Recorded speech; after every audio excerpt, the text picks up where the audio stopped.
ഇവനെ എങ്ങനെ വിട്ടാൽ പറ്റത്തില്ല, തലയിൽ കയറും എന്ന് കരുതി നമ്മൾ ചെറിയ പണി ദേവേന്ദ്രന് കൊടുത്തതാണ് നമ്മുടെ മഹാബലിക്ക്. നിങ്ങൾക്കറിയാം, ചെറിയ 3 അടി സ്ഥലം വേണം എന്നും പറഞ്ഞുകൊണ്ട് വന്നപ്പോൾ നമ്മുടെ പാവം മഹാബലി ഭയങ്കര ഉദാരമനസ്കനായിരുന്നു, ദാനശീലനായിരുന്നു മക്കളെ.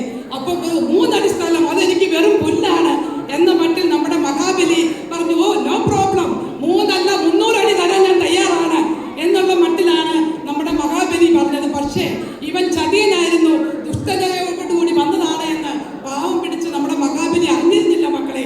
അപ്പോൾ എന്ത് ചെയ്തു? ഇവൻ വാമന് പെട്ടെന്ന് തന്നെ ആള് വലുതായി, ചെറുതായിട്ട് വന്ന ഒരാള് ആദ്യം വലുതായി. 3 അടി സ്ഥലം ചോദിച്ചപ്പോൾ 1 അടി വെച്ചപ്പോഴേക്കും നമ്മുടെ ആകാശം തീർന്നു, 2ാമത്തെ അടി വെച്ചപ്പോൾ നമ്മുടെ എർത്ത് ഭൂമിയൊക്കെ തീർന്നു, 3ാമത്തെ അടിക്ക് എവിടെ സ്ഥലം എന്ന് ചോദിച്ചു. പാവം നമ്മുടെ മഹാബലിക്ക് സ്റ്റാറ്റസ് എന്ന് പറഞ്ഞാല് പുള്ളിക്ക് ഭയങ്കര അഭിമാനം, ഭയങ്കര പ്രശ്നം. അപ്പൊ 3ാമത്തെ സ്ഥലമില്ലാത്തത് എന്റെ തലയിലോട്ട് വെച്ചോളൂ എന്ന് പറഞ്ഞ് വാമൻ തല കലയിൽ വെച്ചപ്പോൾ പുള്ളി പാതാളത്തിലോട്ട് അങ്ങ് താന്നുപോയി. പക്ഷേ പാവം പിടിച്ച നമ്മുടെ ദേവേന്ദ്രനും അസൂയക്കാരനും ദുഷ്ടനും ആയിരുന്നുവെങ്കിലും ചെറിയൊരു മനസാക്ഷി നമ്മുടെ മഹാബലിയോട് കാണിച്ചു.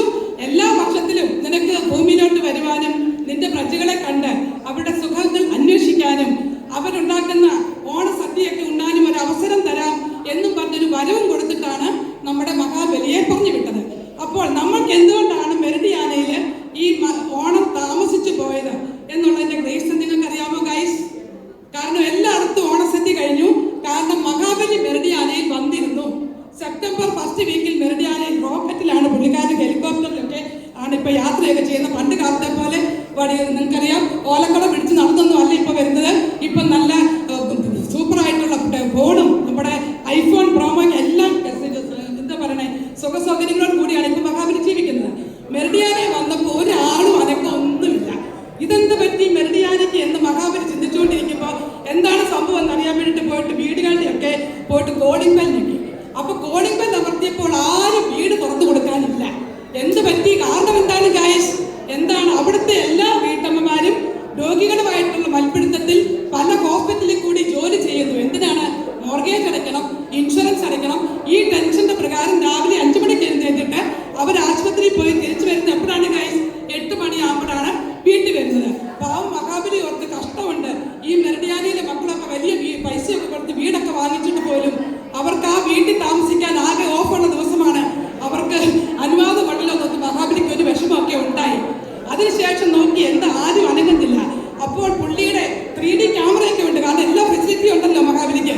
നോക്കിയപ്പോൾ എന്താണ് സംഭവിക്കുന്നത്? എല്ലാ വീട്ടിലും കുടുംബനാഥന്മാര് ഫോണിൽ തോണ്ടിക്കൊണ്ടിരിക്കുകയാണ് ഗായ്സ്. എവിടെയാണ്? ഫേസ്ബുക്ക്, ഇൻസ്റ്റാഗ്രാം, അതുപോലെ തന്നെ എല്ലാത്തിലും തോണ്ടുന്നു, കാണുന്നു, അവർക്ക് മെസ്സേജ് അയക്കുന്നു. പിന്നെ മെറിഡിയാനയിൽ ഒരു ബ്ലോഗർ ഉണ്ട്, ഒരു മേഴ്സി ജയ്മോൻ. അപ്പൊ അവരുടെ ബ്ലോഗർ കണ്ടിട്ട് അതിന് ഷെയർ അടിക്കുന്നു, ലൈക്ക് അടിക്കുന്നു, അത് സബ്സ്ക്രൈബ് ചെയ്യുന്നു. അപ്പൊ ഇതൊക്കെ കണ്ടില്ലെങ്കിൽ മേഴ്സി ചോദിക്കും, എനിക്ക് എന്തുകൊണ്ട് ലൈക്ക് തന്നില്ല, എന്തുകൊണ്ട് ഷെയർ തന്നില്ല എന്ന്. അപ്പൊ ആ വിഷമം തീർക്കാൻ വേണ്ടിയിട്ടായിരിക്കണം ഗൈസ് അവരിങ്ങനെ ഫോണിൽ തോണ്ടിക്കൊണ്ടിരിക്കുകയാണ്. പാവം മഹാബലി എന്തോ ഒരു കഷ്ടം. ഭാര്യയാണെങ്കിൽ ആശുപത്രി ജോലി ചെയ്യുന്നു, ഭർത്താവിയുടെ ഫോണിൽ തോണ്ടിക്കൊണ്ടിരിക്കുന്നു. ഇനി മക്കളുടെ അവസ്ഥ എന്താണ് എന്ന് നോക്കിക്കളയാം എന്ന് വിചാരിച്ചോണ്ട് നോക്കിയപ്പോ എന്താ, താഴത്തെ നിലയിൽ ഒറ്റ മക്കളും ഇല്ല. എടാ ഇതെന്ത് പറ്റി? ഈ 2 നില വീട്ടിൽ മക്കളൊന്നും ഇല്ലയോ? അത് കഴിഞ്ഞ് മഹാബലി മേലോട്ടം നോക്കിയപ്പോ എന്താ, ഓരോരുത്തരും കമ്പ്യൂട്ടറിന്റെ മൂല കൂടെ എന്തുവാ PS4 പിടിച്ചോണ്ട് നല്ല കളി കളിക്കുന്നു. പിള്ളേരല്ല, ചില പിള്ളേരാണെങ്കിൽ നമ്മുടെ ബിഗ് ബോസ് കാണുന്നു, ചില ആൾക്കാരാണെങ്കിൽ നമ്മുടെ എന്താ പറയുന്നേ അവരെ കൊണ്ട് ഭയങ്കര ഗെയിമാണ്. പണ്ടൊക്കെ ആണെങ്കിൽ PUBG കളിച്ചു, പിന്നെ അതൊക്കെ ഇന്ത്യയിലൊക്കെ ബാൻ ചെയ്തു. അതുപോലെയുള്ള പുതിയ പുതിയ ഗെയിമുകളൊക്കെ ആൾക്കാരിങ്ങനെ കണ്ടുകൊണ്ടിരിക്കുവാണ്, കുട്ടികളെ. അപ്പം അങ്ങനെയൊക്കെ ആയപ്പോൾ മഹാബലിക്ക് അങ്ങ് ദേഷ്യം വന്നു. പക്ഷെ ഇതെന്താ മെറിഡിയാന ഇങ്ങനെ?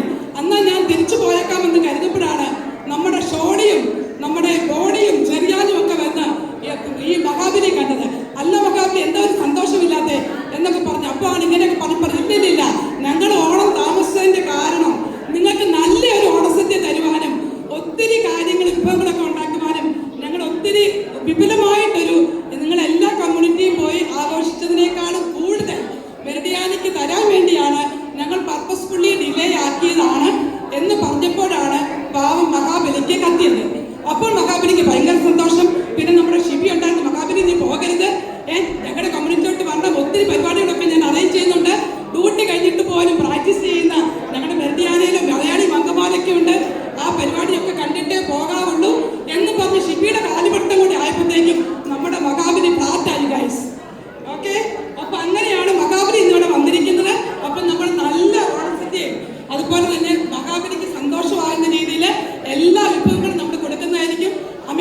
ഏറ്റവും നല്ല ഓണസദ്യ മെറിഡിയാനയുടെ ആണ് എന്ന് നമ്മുടെ മഹാബലി അധികം താമസിക്കാതെ തന്നെ പറയുന്നതായിരിക്കും.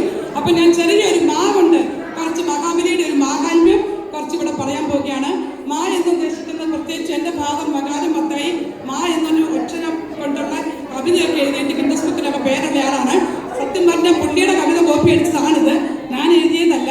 എങ്കിലും ചാത്തിനെ നിമിഷത്തിൽ ഞാൻ ഓർക്കുന്നു. അപ്പൊ കുറച്ച് മായയുടെ മാഹാത്മ്യം ഞാൻ പറയുകയാണ്. മഹാബലിയുടെ മാഹാത്മ്യം. മന്നിടത്തിന്റെ മുക്കിലും മൂലയിലുമുള്ള മുഴുവൻ മലയാളികളും ഒരമ്മയുടെ മക്കളെ പോലെ ഒരുമിച്ച് കൂടുന്ന മഹോത്സവം അത്രേ തിരുവോണം. ജാതി മത വർഗഭേദങ്ങളുടെ മതിൽക്കെട്ടുകൾ മറികടന്ന് മാനവ മൈത്രിയുടെ മന്ത്രം മുഴക്കുന്നതിൽ മലയാളക്കരയിലെ മറ്റേതൊരു മഹോത്സവത്തെക്കാളും മർമ്മ പ്രാധാന്യമാണുള്ളത് ഓണത്തിന് എന്നതിൽ ഒരു മാറ്റവുമില്ല. മാനവരൊത്തുചേർന്ന് മാനസിക ഉല്ലാസത്തിൽ മഗ്നരായി മധുരാനുഭൂതിയിൽ മയങ്ങുന്ന മനോഹര മുഹൂർത്തങ്ങൾ ഒരുക്കുന്നതിൽ മറ്റുള്ള ഭാഷകളെക്കാളും മുന്നിൽ തിരുവോണമാണ് എന്നുള്ളത് മനസാക്ഷി പഴവിക്കാത്ത ഭക്തർക്ക് മറച്ചു വെക്കാൻ മനം അനുവദിക്കുന്നതല്ല. മാവേലി നാടുവാണീടും കാലം മനുഷ്യരെല്ലാരും ഒന്നുപോലെ ആമോദത്തോടെ വാസിക്കും കാലം ആപത്തെങ്ങാർക്കുമൊട്ടില്ലതാനും. ഈ പാട്ട് അറിയാത്തൊരൊറ്റ മലയാളികളും ഉണ്ടാവില്ല. കാരണം അന്ന് നമുക്കറിയാം, കള്ളവും ചതിയും ഇല്ലാത്ത നല്ലൊരു യുഗത്തിലായിരുന്നു നമ്മൾ പണ്ട് നമ്മുടെ പൂർവ്വികരൊക്കെ ജീവിച്ചിരുന്നത്. അപ്പം ആ ഒരു ആഘോഷം എന്ന് പറയുന്നത് വളരെ വളരെ ഇമ്പോർട്ടൻസ് ആണ്. അതുപോലെ തന്നെ മലയാളക്കരയുടെ മുൻ മാതൃക ഭരണാധിപനും മന്നാധിപനും മഹാ ആരാധനുമായി മിന്നി നിന്ന മാവേലി മഹാവിഷ്ണുവിന്റെ മറിമായം മൂലം മാനക്കേടോടെ മണ്ണിനടിയിൽ മറിയേണ്ടി വന്ന മഹാദുരന്തം മലയാളി മക്കളുടെ മാനസ മണ്ഡലങ്ങളിൽ നിന്നും മായ്ക്കുവാനോ മറയ്ക്കുവാനോ മഹിയിൽ ഒരുവനും മനമുറയ്ക്കുന്നതല്ല ഗൈസ്. മാതാപിതാക്കളും മക്കളും ഒത്തുചേർന്ന് മുറ്റത്തിന്റെ മധ്യത്തിൽ മെനക്കെട്ടിരുന്ന് മനോഹരമായി മെനഞ്ഞെടുക്കുന്ന മനം മയക്കുന്ന പൂക്കൾക്ക് മാവേലിയെ മാനിക്കുന്നതിൽ മഹനീയ സ്ഥാനമാണുള്ളത് എന്നത് നമുക്ക് ആർക്കും മറക്കാനാവുന്നില്ല. അപ്പൊ സമയക്കുറവ് പോലെ ഞാൻ കൂടുതലൊന്നും ദീർഘിപ്പിക്കുന്നില്ല. അപ്പൊ കുറച്ച് കുസൃതി ചോദ്യം ഞാൻ നിങ്ങളോട് ചോദിക്കാൻ പോവുകയാണ്. ആൻസർ ഒക്കെ പറയുന്നവർക്ക് സമ്മാനം ഉണ്ടായിരിക്കും. അതോടുകൂടി നമുക്കിത് വൈൻഡപ്പ് ചെയ്യാവുന്നതാണ്.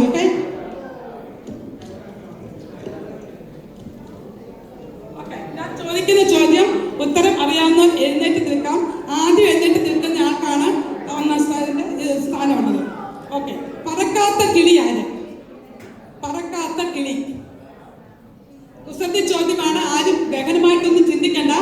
കുസൃതി ചോദ്യമാണ്. പറക്കാത്ത കിളി. ഇക്കിളി കറക്റ്റ് ആൻസർ. അപ്പൊ ആരാണ് പേരെന്താ കൊണ്ടേ പറഞ്ഞത്? ഓക്കെ, അപ്പൊ okay very good answer. Okay, അടുത്തത് മണമില്ലാത്ത സെന്റ്. നമുക്കറിയാം എല്ലാ സെന്റും നല്ല മണമുണ്ട് അല്ലേ? സ്പ്രേ ഒക്കെ അടിച്ച് എല്ലാവർക്കും ഡ്യൂട്ടിക്കൊക്കെ പോയി ഭയങ്കര ഇഷ്ടമല്ലേ? മണമില്ലാത്ത സെന്റ്. Very good, Innocent. ആരാണ് ആൻസർ പറഞ്ഞത്? ഓക്കെ, നമ്മുടെ ഷിബിയാണ് ആൻസർ പറഞ്ഞിരിക്കുന്നത്. ഓക്കെ, ഇന്നസെന്റ് ആണ് മണമില്ലാത്ത സെന്റ്. പിന്നെ തുരുമ്പെടുക്കാത്ത ആണി. തുരുമ്പെടുക്കാത്ത ആണിയാണ് കിളിയാണി. Correct answer. ഓ, മലയാളി നമ്മുടെ മെറിഡിയാനയിൽ എല്ലാവർക്കും ഭയങ്കര ബുദ്ധിയാണ് കേട്ടോ. ഇത്രയൊന്നും ഞാൻ പ്രതീക്ഷിച്ചില്ല ഗൈസ്. എല്ലാവരും ആൻസർ കറക്റ്റ് ആയിട്ട് പറയുന്നുണ്ട്. ഓക്കെ, ഏറ്റവും വലിയ വെളുത്ത ആമയാണ്? ഏറ്റവും വലിയ വെളുത്ത ആമ ആര്?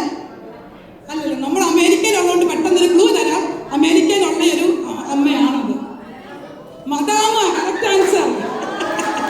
കാരണം മദാമമാരെ നമുക്കറിയാം, അമേരിക്കൻസ് ഒക്കെ നമ്മൾ വെളുത്തവരാണ്.